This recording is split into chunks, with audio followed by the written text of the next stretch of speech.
சிவா,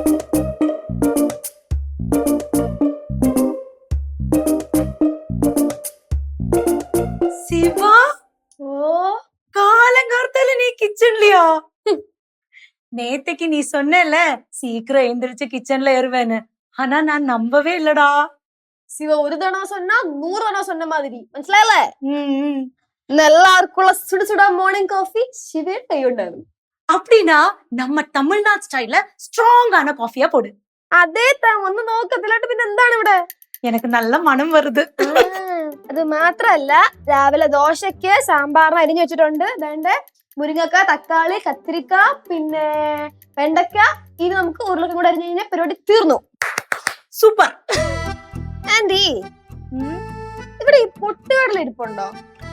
നമ്മൾ ഈ മിക്സറിലൊക്കെ എടുത്തില്ല ആ പൊട്ടുകടല? ஐயோ சிவா, இருந்தது சிவா, இப்ப தீர்ந்து போச்சு. நான் வாங்கணும்னு நினைச்சேன், மறந்துட்டேன்டா. ഈ പൊട്ടുകടലിട്ടാലേ സാമ്പാറിനൊരു പ്രത്യേക രുചിയും ഒരു പ്രത്യേക ചൊവ്വയൊക്കെ വരും. ഇപ്പൊ പൊട്ടുകടല ഇല്ലെങ്കില് കുഴപ്പമില്ല, നമുക്ക് പപ്പടം ഇടാം. சாம்பார்னு அது பப்படோ? ஆமாமா, இந்த பப்படம் சேர்த்துன்னு வச்சுக்கோங்க, இந்த சாம்பாருக்கு ரொம்ப கொழுப்பும் கிடைக்கும், ரொம்ப டேஸ்டியாவும் இருக்கும். അതുപോലെ തന്നെ വേറൊരു പൊടി വേണ്ട അമ്മ, നമ്മുടെ ഈ ചമ്മന്തിപ്പൊടി ഇല്ലേ ദോശമുക്കി കഴിക്കുന്നത്? ഉഴുന്നുപൊടി. ഉഴുന്നുമുളകും കൂടെ പൊടിച്ച അത്.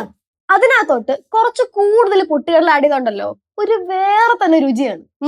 നല്ല രുചിയായിരിക്കും, ரொம்ப പ്രമാദമാ இருக்கும். ഇങ്ങനത്തെ എന്തോരം പൊടിക്കൈകൾ ഈ ശിവയ്ക്കറിയാം.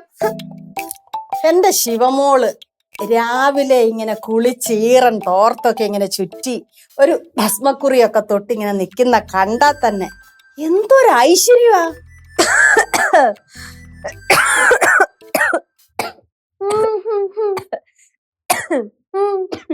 ചുമ, വില്ലൻ ചുമ, ഇതൊക്കെ വന്നാണ്ടല്ലോ പിന്നെ പോവത്തില്ല, ആ ജീവനാന്തം ഉണ്ടാവും.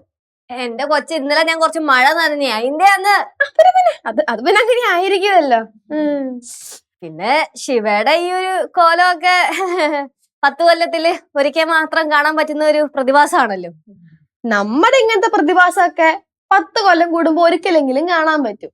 പക്ഷെ ചിലവരുടെ ഇങ്ങനത്തെ പ്രതിഭാസമൊക്കെ ആണെങ്കിൽ നൂറ്റാണ്ടുകൾ കാത്തിരിക്കേണ്ടി വരും, എന്നാ പോലും കാണാൻ പറ്റിയിരിക്കില്ല. കൊച്ചെ, നീ രാവിലെ എണീറ്റ് കുളിച്ച് കുറിയും തൊട്ട് അടുക്കളയെ കയറി, അതിനാണ് ഈ ഷോ മൊത്തം കാണിക്കുന്നത്. നന്നായിട്ടുണ്ട്. ലച്ചു, നമ്മ കേസു എഴുந்திരിച്ചാനാ? എവിടെ എണീക്കാൻ, അവന്റെ അവിടെ പോത്തു പോലെ കിടന്നുറങ്ങുമല്ലേ.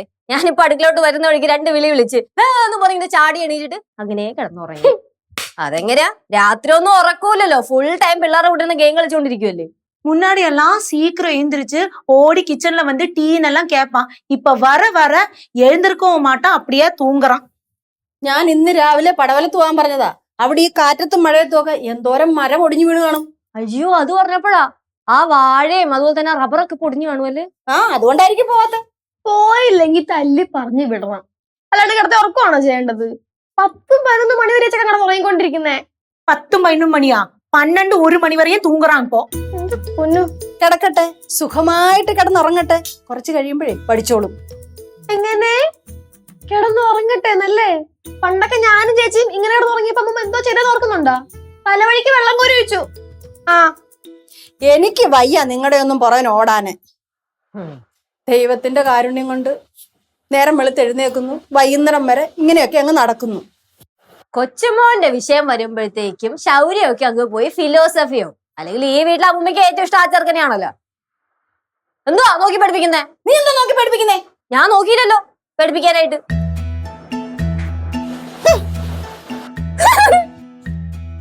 കാപ്പിയാണോ? എനിക്ക് വേണം. കൊച്ചുമോളുടെ കോഫി കുടിക്കാൻ റെഡിയല്ലേ? കമോൺ. തന്നാലല്ലേ കുടിക്കാൻ പറ്റൂ. മെതുവാ അമ്മ.